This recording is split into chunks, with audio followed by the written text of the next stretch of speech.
You're listening to the Unsung podcast, where we talk about classic albums and decide if they deserve that distinction. And we also talk about some unsung classics in the hopes of bringing them to a new audience. And at the end of it all, we let you decide if we were right or wrong. This is the Unsung podcast.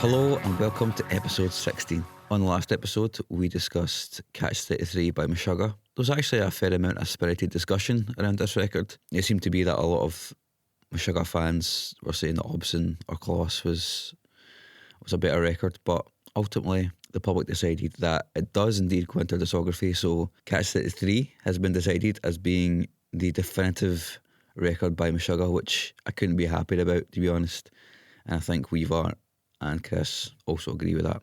Now it's time to change gears entirely away from metal towards indie pop, and we're going to talk about 23 by Blonde Redhead.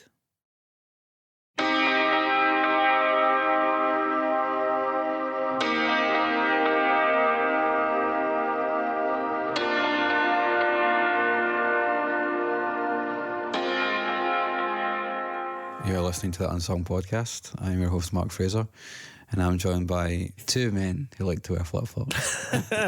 I never wear flip-flops. Never? Or sandals, or even slippers. Everybody thinks I'm weird for not wearing slippers. Because you've got famously hideous toes. I've got really nice toes. I hate feet, My feet so much. Hate feet so much. Feet are weird. Fucking freak me out, man. They are, I mean, I'm not. Where do you wear them? Oh, well, yeah. Aye. Just be stumps. Just be stumps. Stuff hooves. To my right is Chris Cusack, who has trotters. To my left is Dave Weaver, who has neither feet nor trotters, but that kind of like weird suction cup thing that slugs up. Oh yeah, that's me.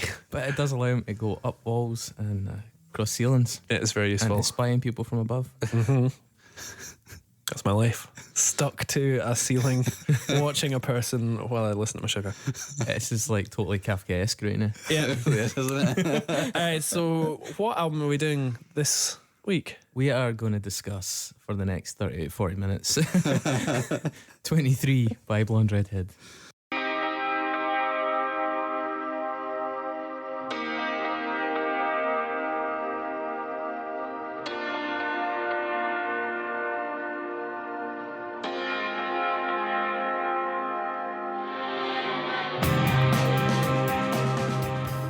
Maybe we should make this 23 minutes long.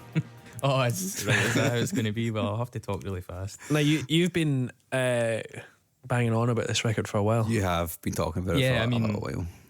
11 years. Yeah, but like, what was it for you? Like, I didn't even know the band. Didn't know the band either. Call yourself a DJ. Yeah, I do. I don't drop breathless indie. This is a really good album to DJ stuff from if you're doing electro stuff. Like, see the first two tracks especially are really good songs for dance floors if they're like a little bit sexy. I know you don't like a sexy dance floor. I love a sexy dance floor. I do an R&B night, Chris Cusack. You do? Yeah. What's it called? It's called Dave's Sexy R&B Night. It sounds legit. I don't think I've been that one. I've been invited to it. You get turned away at the door. This is white people sexy music.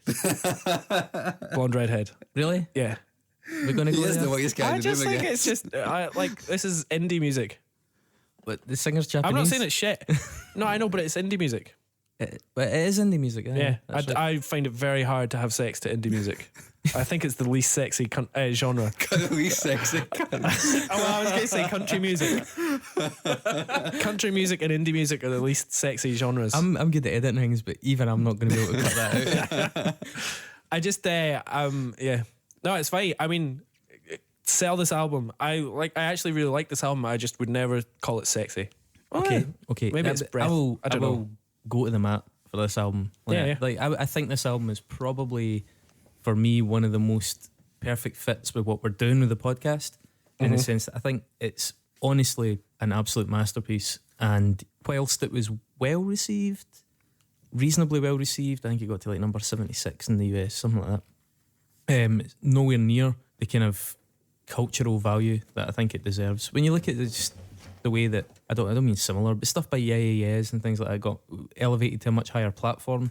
Again, especially like their third album, where they were a lot more electro. Yeah. And again, you talk about, like, you know, I'm talking about dance floor indie music, like the was it Skeletons, stuff like that. From that's the kind of stuff that really works on an indie dance floor. Again, with stuff like this, and I've DJ'd both in the same set numerous times, and it is music that makes specifically girls dance. The female vocal, the kind of good beat. It's played music. It's indie music, but it's got a kind of a groove and it's got an emotional kind of ethereal feel to it that isn't there in the kind of, you know, the kind of janglier sort of stuff that even those other bands have done. It's just a little bit sexier and dreamier.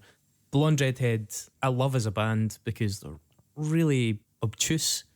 I mean, they've got 9 albums now, and I mean the first 2 albums are out and out art rock albums. Like, just the comparisons with Sonic Youth smothered them for years and years and years. They came out of New York. I think it's 2 twin brothers, 2 Italian brothers, Amadeo and Simone Pace, I think you pronounce it, and a Japanese singer called Kazuo Makino. They had I think another Japanese bass player, or Japanese kind of heritage bass player, called Maki Takahashi, but they left pretty early on. But the trio of the 2 brothers and Kazuo, Kazuo's actually our partner as one of the brothers, Amadeo, who's the guitarist.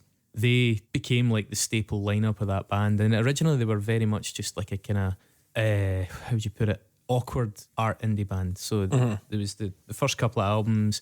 They started working with Guy Picciotto from Fugazi. He produced 3 records for them. Misery is a Butterfly being the last one, Melody of Certain Damaged Lemons, or there's a version of it in French called Melodie Citronique. And the first one he did with them is one called Expression of the Expression of the Inexpressible, which again is like really like it's Sonic Youthy, but it's Sonic Youthy. It's sometimes the most weird. Like, there's stuff in it that's just weirdly produced, repetitive, noisy, kind of slightly out of tune, ugly riffs.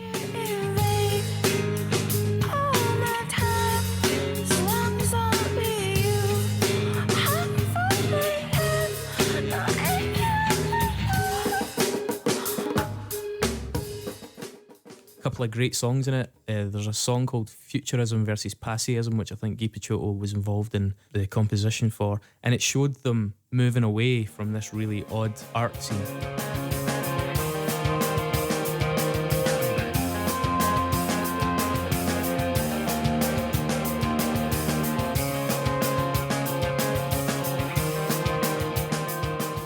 So there was a lot of bands in that American art scene at that time, like Unwound were part of that, and there was Oneida, I think that's pronounced. Really odd groups. Some, you know, Liars are kind of known for it as well, in the sense that some of their music's just like so bizarre. You're like, it's fun, but it's sort of, I don't know, it's like, how good is this song? I like the idea of this band, but do I like listening to their tunes? And Blonde Redhead did that for a while, where they were fun and weird, and they had the occasional good bit of music, but there was nothing really coming together. And then after Expression, getting into Melody of Certain Damaged Lemons, they started actually writing songs. Yeah. And albeit still quite sparse and quite kind of downbeat, her voice is very... I like how wonky it is. Like Melody of Certain Damaged Lemons. Oh, it's absolutely... It's weird. It's like... It's slightly sad, but also slightly oddball. But it showed the first signs of like what they could do. There's a track on it called In Particular, which is the opening track. Or it's not the opening track, but it's the opening first proper track. It is absolutely brilliant. Really weird timings. The percussion is like a mixture of like clicked fingers and drums, really off kilter. and her just repeating these little phrases like XX and just saying little phrases like that, and it's such a good tune to put on in a DJ set. Like, it's really fun. XX, Alex, I'm your only friend. X, It's that like thing that Fugazi did later in their career, where they were effectively playing post-punk, post-hardcore sort of stuff, but it was dancey. Like, I mean, that's a brilliant track. The rest of the album isn't quite as good as that track. They went on to Misery is a Butterfly. It's the last one that Gipi Chota worked on, and I think for a lot of critics that was the best one.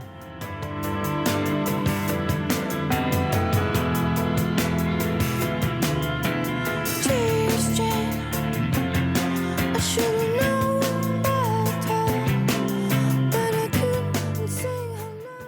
I don't agree, because this came after. And the big break with this album, Misery came out in 4AD. They'd moved off of like independent labels and stuff, and they'd gone to 4AD. And I think 4AD with Misery realised that the band had a lot more pop potential in them than maybe they'd realised up until that point. Certainly that they'd ever given voice to. So they went into the project with 23. It was initially self-produced, and then, I mean, I couldn't see this said explicitly, but it seems to me that once they realised how strong the songs were, and the fact that the band had moved in a much more commercial direction in terms of structure, it's not particularly commercial in terms of, like, you know, banging it on Radio Clyde, but in terms of structure, I think 4AD smelled a potential hit. Yeah. And so they brought in Alan Moulder, who I was saying to you guys earlier on. Alan Moulder's done stuff with Nine Inch Nails. He's produced bands like U2. He worked with Depeche Mode, who we've done stuff with obviously before. He did Smashing Pumpkins as well, which I think was part of why they thought he'd be a really good fit for this, because it's like take an indie band but make them into potentially a stadium band. Yeah. And so straight off the bat with 23, from the start of the title track 23, which opens the album, it's like much more shoegazy, the word is lush. It's just Lush is a really lush album, like for a 3-piece band. And I've seen them do it live, and it was surprisingly big live. It really was. But there's a much bigger emphasis on synths. With the drums, they started using a kind of hybrid kit of like organic kit and pads, and the pad stuff is all the way through it, and it became a real strong feature of it. Her vocals became very drenched, very wet. Yeah. You know, loads of reverb and delay, and very dreamy, and the whole shoegaze thing. Yeah, really there's came to the definitely a fore. big sort of My Bloody Valentine. Yeah, absolutely. Sort of But like Concrete Twins sort of- a cleaner version of My Bloody Yeah, Valentine. They yeah, didn't yeah. go as far as that. Now, Tidied up. what I do wonder, because I know the band were understandably, I think, sick to the back teeth at the like relentless comparisons to Sonic Youth in their early career. And I kind of wonder if that isn't why they made this kind of stark, because Misery is a Butterfly was a sort of first step, but why they started to change this direction. Maybe it was totally organic, or maybe there was an element of, we need to distinguish ourselves. Like, we need to take this kind of more esoteric sound, but move it away from the kind of meandering aimlessness of art rock. I mean, I love art rock. I love a good art rock album, but frankly, they bear fewer repeated listens because it's much more about concept than it is about, you know, how good is it to drive at night and listen to your average Unwound record, as opposed to... Well, yeah, it's in the definition of art rock. You know, it's more about... Yeah, and a lot of it's about delivery as well, and the performance. And, you know, you go and see an art rock show and it can be superb because it's edgy and weird and something really spontaneous. Blonde Redhead live, saw them at Oran Moor some years ago. I think it was on this tour. They're famously sort of, what's the word? They're quite cold to the audience. They don't really interact. But it really works with this stage of their career. I don't know how well it would have worked when they were an art rock band, because it might have just looked like they weren't having any fun. But see, by this point, where like the kind of sexiness of music, the lushness, the synths and all that stuff, and the fact that she was now singing rather than yelping, she wasn't, you know, just shouting at a microphone and stuff like. She's actually doing this really dreamy, whispery thing that she does. That really added. It was really enigmatic. It was really alluring to given the style of this album, as opposed to the kind of yelpier earlier stuff. You know, they used a lot of like smoke on stage. There was a lot of like violet and pink in the lights, and it was ethereal. It was very ethereal and Haunting. It really worked when you actually start listening to the album and you listen to that trippiness and the dreaminess and stuff. Yeah. So it was quite a big directional change aesthetically for the band. I just think it was super successful in terms of the results, because it's a 10-track album, and for me it's 10 great tracks, and the last one is an outro track more or less, so you can kind of, maybe a little bit throwaway but by no means bad. But the 9 fully formed tracks before it, I don't think there's a weak song on the album. I really like it. I feel like it sort of faded away. The second half of the album, just those tracks just weren't quite, because like, See, the thing is, I'd seen that written, but the thing is, the track Heroin on the album, if that had been put at the start, I think Yeah, is every bit as strong. I think there's maybe I just really like Publisher. Say what you say like you can't say it to my face, and say what you know everyone says. Say what you say. That's a Yeah, it's a great great track. song. and there's that Really one as good well, song. and that's kind of what I mean. It's like, if you- But Publisher kind of stood out in the second half of the record for me, because it was like, and then if you sorry. listen to it on shuffle, it's actually quite interesting how strong the tracks at the end are. There's Yeah. maybe a little bit of fatigue involved in just the listening to the full run of the album, but honestly, like out of sequence, they work really, really well. maybe it is fatigue, because this is not the sort of album that I just listen to a lot of. Or, I mean, maybe that's not fair. Like I do like indie, but for me, and I can see how it resonates so strongly with you, because this is the sort of record that I think if it's going to stick with you, it has to be like reminiscent of a time or a place, or you have to capture it in a moment, and then that album means something to you. Because like this is a very sort of like breathless, emotional album, and emotional in that sort of like cinematic way.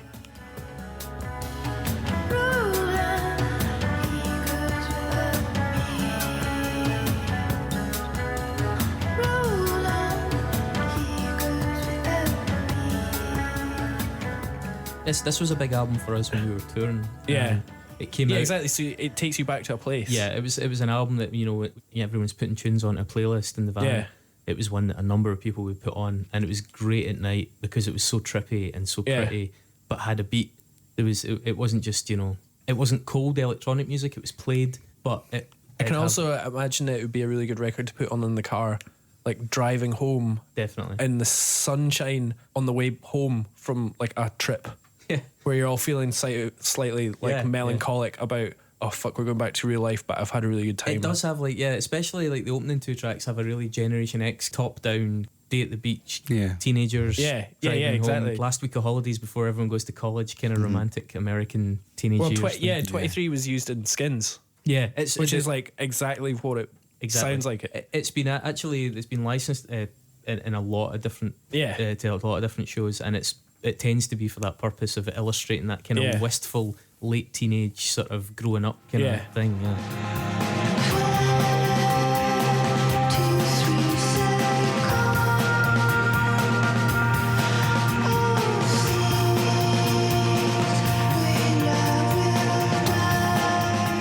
Quite similar to that M83 album, Saturday's Equal Youth. Yeah, yeah. Although So- it's a bit more 80s vibe, but it's got that sort of nostalgic, wistful feeling to it.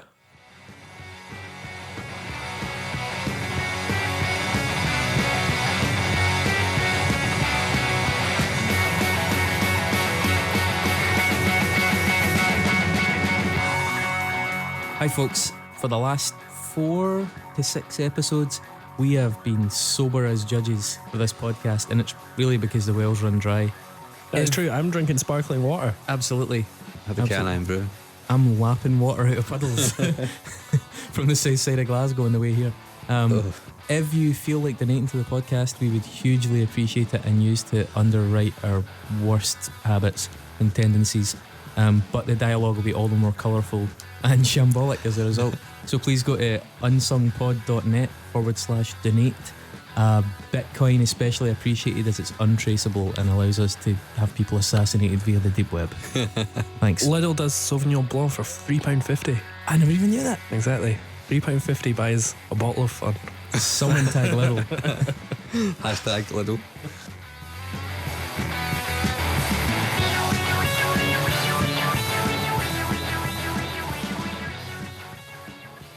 What did you think, Mark? Because I know you were kind of new to this. I was very new to it, and I fell in love with it. Everything about it I enjoyed. I love dreaminess of it. Like Tom Waits. I love the dreaminess.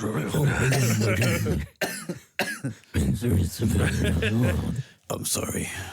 No, like it is very dreamy and very lush, and it as an electronic record for sure, but it does feel very played and organic, like you said. For me, Doctor Strangelove is a standout track. Doctor Strangelove, so sad, isn't it true? Just It's a brilliant song. just an I really, absolutely really enjoyed that amazing track, song. yeah. All of it's so well composed as well. Do you There's loads of really interesting ideas that come in. Wait, this was Just a 2007, wasn't it? Yeah. When did In Rainbows come out? 2007? I'm not sure. It's not Because- 2009. Maybe 2008. But, like, because obviously I just hearing this album, but, like, the guitar in Strangelove sounds a lot like the Weird Fishes arpeggi on In Rainbow. It's got, like, that. Aesthetically, actually, you're right. They're quite compatible albums. There is a trippiness and a dreaminess to In Rainbows as well that is quite similar to this, and a kind Yeah. of wistfulness. Yeah. It's gentle, but not too gentle. Yeah, it's probably a good comparison, man. But I don't know chronologically I speaking. think it is 2000. I think they're the same year. But it's also interesting that if it was the label that brought Mulder into this, I think it really made sense. Like, because I can imagine how, having listened to all their back catalogue, I've got all their stuff. Like, I can imagine how this could have turned out. And there are tracks on it. Doctor Strangelove is one that's would have suffered, I think, on any previous record by them without the production. I think 23 would have suffered without that as well. And I also think Top Ranking, track Yeah. 9. Yeah. Top Ranking would have really struggled on their previous albums. It needed that production. There's a track in this as well, Silently, which became one of the singles. I think it was the first single off this. And it's basically a bit like Blondie. I realize now you were not to me like my love. You didn't change your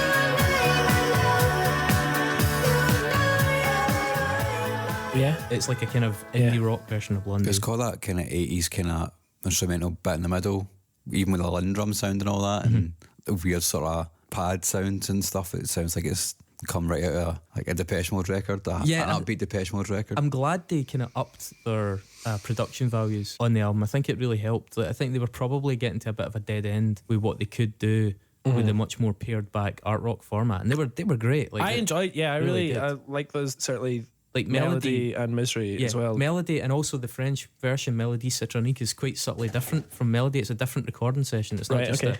but it's excellent in its own right. I like that strip back. Yeah, You know, it's great, and they're known for stripping stuff back. And actually, subsequently, so after this album, they did a third album on 4AD called Penny Sparkle, which kind of flopped. I think actually this album got to like the early to mid 60s in the charts. Penny Sparkle was a little bit closer to like the high 70s.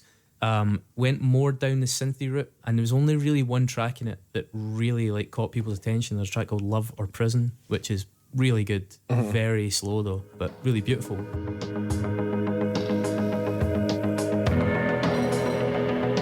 In your love I swear, in your love I hide,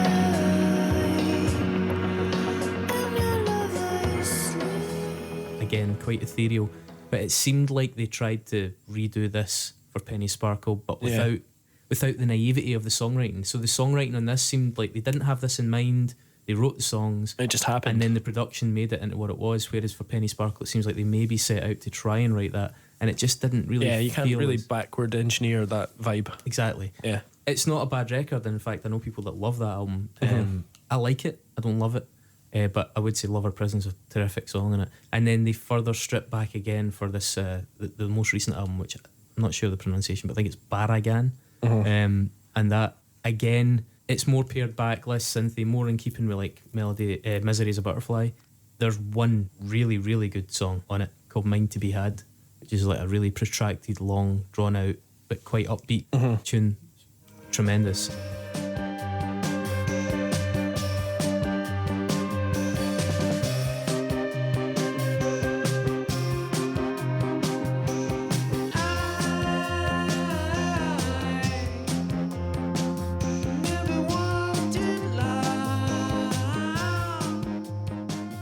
and the rest of the album's okay. Like, it's good, actually. It's not fair to say it's okay, it's good. But it just, they've struggled to recapture this form, I think. But given that, I find it so odd when I'm looking into reactions at times. I got this at the time, and I just remember everybody that heard it, especially when I got it and was playing it to people. I know maybe 10 people that bought this because I was raving about it. And was like, listen to this, and they were like, this is amazing, why are we not hearing more about it? Yeah. So I was like, why didn't more people get into this album? Trying to like work out why it made a lot of the end of year lists. I mean, I know for when I was writing for The Skinny, this was my number one for that year, and I totally stand by that. Yeah. Totally stand by that. I was surprised as to why it hadn't taken more. And when I looked at some of the reviews, I think it was I mean, some of them are good. It was Line of Best Fit had said it was brilliant, but then I think it's Stereo Gum. Mm-hmm. It's Stereo Gum. They did a retrospective list of like Blonde Redhead albums in order, and this was like the second worst. I was like, what fucking planet, man? It's like, I get it if it's like, It's not what you want from that band. yeah, I think that's what it was. I think there's like a preciousness from that old Sonic Youth crew who grew up thinking of Blonde Redhead as being this, like I said, Oneida, Unwound, Liars, Sonic Youth-esque kind of like oddball art rock band, and they didn't want them to change. But it's like, fuck guys, it's better. They've done that and they did it well. But this is amazing. Like this is fulfilling a space in the market, if you will, that is nobody authentic is catering to. Yeah. This appeals to fans of really slick electronic pop, but also is legitimate enough to appeal to fans of stuff that's a lot more, organic and comes from that more authentic background. And I think even Pitchfork had criticised the production on it. They felt it was kind of pretentious and over the top, bringing in Alan Moulder. Yeah, I read that. Yeah. And I was like, no, it kind of brings it to life. Yeah, but I think Totally. again that's Yeah, maybe weird. I think that's maybe an example of that kind of preciousness of the people who were like, I liked them. I got their first 7-inch. I liked them back when they were cool, and nobody else liked them. And it's a little bit bloody minded. And so I think looking at that reaction and the confusion that it met with, maybe that's part of why it never really took, because there were too many people writing about it that expected to, like to hear a Sonic Youth light. And then I don't know, maybe some albums just don't click because they don't have the single that breaks out, or they don't have the video or whatever. So yeah, it'd be interesting to actually find out those Must many suck reasons. for the band but- though. I mean, because when they went to record Barragan, which I think was like their biggest recording project, like they were interviewed at the time and literally described themselves as being poverty stricken, like struggling to put food in their fridge. Yeah. Kazo was interviewed a number of times. She actually had a terrible accident in I think it was 2002.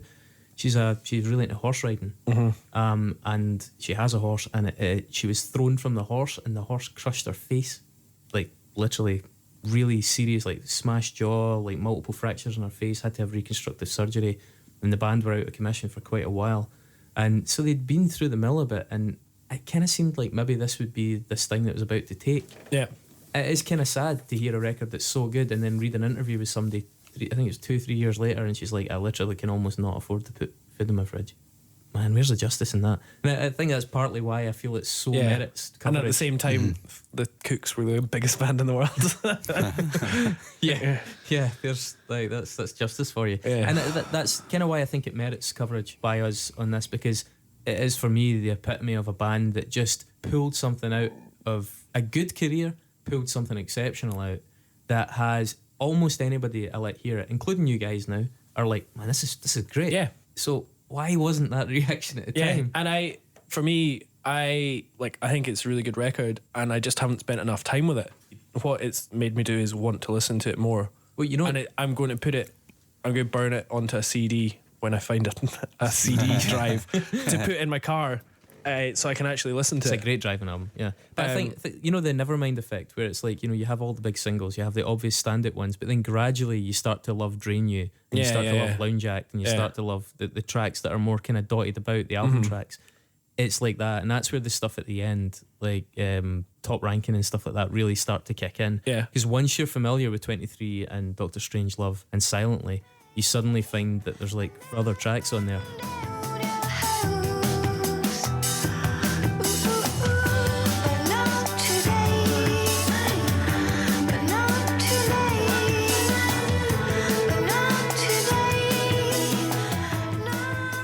One of the tracks actually that really people pick out as being a highlight of the album is the song Spring and Summer by Fall. because they swap roles. Like Kazu Makino does the vocals on the majority of the stuff, but I think it's Amadeo Pache mixes it up on all their albums. He comes in and does tracks, and sometimes they're kind of quite edgy, arty tracks. Yeah. But on this, he does a few tracks, but there's a couple in particular that are really strong, like really strong singles. SW is good, it's a bit slower, but Springing Somewhere by Fall is like a brilliant track in its own right. You know, it was never a single. Down, down to the ground.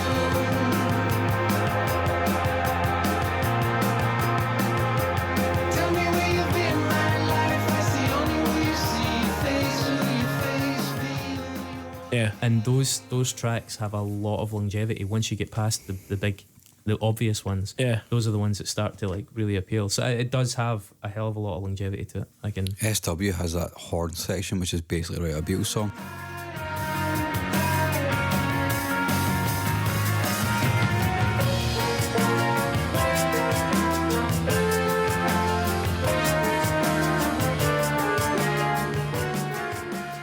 That's, you know, it's really interesting you said that, because that's what the reviews referenced, the Beatles infatuation that they had and the fact that they were able to do that. And it's very Beatles. It definitely comes out of something. Maybe they're from, just like, one of these Sgt. bands that Pepper's. are too straightforward to be like alternative, but then too weird to be pop, and they just sort of fall down the cracks. And the thing is, though, they weren't on like a negligible label. I mean, 4AD has Yeah, the resources yeah, and true. the credibility to market a band like this. 4AD's working with the Pixies and stuff like that, and it's working with any number of successful, edgy artists besides. Yeah. I mean, I think there has to be, with an album this good, that I know it's anecdotal evidence, but like I said, almost everybody that I've played this album to, there's been a level of like, holy shit, why haven't I heard this? And that to me suggests a failure on the part of 4AD, you know, to actually get this into people's ears, because it's a brilliant record. It's a really, really good record, and I don't understand why they were unable to get such a strong thing across. But I mean, the band stuck with 4AD for the album after. I mean, well, I suppose that could have been contractual, but yeah, it feels like a really missed opportunity given the strength of the music that's in it and the quality of the production in it. Cool cover as well, right? It's a very cool cover. Yeah, yeah. Very I like cool that cover. little. There's like a little red wraparound goes around the sleeve though, right? So it's like the blue sleeve with that picture on it, which is called The Tragedy, I think, the girl with 3 legs. But then there's like a little red kind of like a band that slips over the top of it, and that's it. As much as this is a good car album, it's a nightmare in a car because you don't You can't. you can't fiddle with the band. You always end up losing it, and the disc falls out. It's just like, Jesus, come Get on! on If you're a going to write CDR, an amazing car album, stick it in a plastic wallet, you know. Aye. Well, yeah. Yes, I am sold on it, Chris. Yeah. I have to say. Like Thank as you. I said, Thank you for introducing it into my life. You're welcome. I'm looking forward to knowing it more. If anybody has a criticism of this, I will send you my address and we can go at it. And I liked other Like we did in the old country. Blonde Redhead records that I listened to. Yeah, but I don't think they stand out in the genre, or they don't stand out in the discography of the band People really as rave much as about this does. Misery's a Butterfly is the one Yeah, that a lot of people it's a good would record. dispute. But I would say that Melody of Certain Damaged Lemons is their best other album, and that track in particular, called in particular, Yeah. is tremendous. Like, it's really, really, I've lost count how many times I've like stuck that on a mixtape for someone. It's just so good. And they do have a habit of having really exceptional tracks dotted about their albums, but this was a really, really good album, start to finish. I love it. Matt, thank you as well for bringing it to my life. I think it should be in discography, no question. Hopefully people will listen to this and then go and listen to it and agree with us, because more people deserve to hear it for sure. Get you know some what I want? fucking food in these guys' fridges, man. Do you know because- what I want to do? Is I want the 3 of us to go out in a car with the windows down on a spring summer's day, blast this record, wind blowing through our hair, wistfully looking out, like doing that. doing the thing with Open the hand out the window, and we can all just look at each other and I'll go, be wearing hot pants and I'll have one leg hanging over the side. "Oh, of that's the the car. dream." That's what I want to do with this album. That's so gonna be a special day. can't wait for that, Can we get guys. ice cream? As long as it's vegan. Ah, nothing ruins summer like veganism. I know. I'm sorry. I've turned into one of them. Well, God damn it. All that dairy, mate. Oh, that We have agreed that this album should go into our discography of all-time classic records, so do the right thing, go to our Facebook page and vote. Go and leave a rating and review on iTunes. We've had some nice ones recently, and we'd love to have more. So please do that, guys. What we're doing next week? I believe we are going to do McCluskey Do Dallas. Getting noisy. McCluskey does Dallas. McCluskey Do Dallas. Debbie does McCluskey. McCluskey does It's Debbie. McCluskey does Dallas, isn't it? Debbie McCluskey, probably a real person. Debbie McCluskey does Goes to Kubrick. Cardiff. Cardiff. Yeah, McCluskey Do Dallas. Yeah. It's going to Screamer. It's going to be good. I'm looking forward to it. Not heard that album in a while, but it is a fucking cracker. Lovely stuff. Slam dunk. Gentlemen, it's been an absolute pleasure. Thank you very much. Okay, thanks. Bye.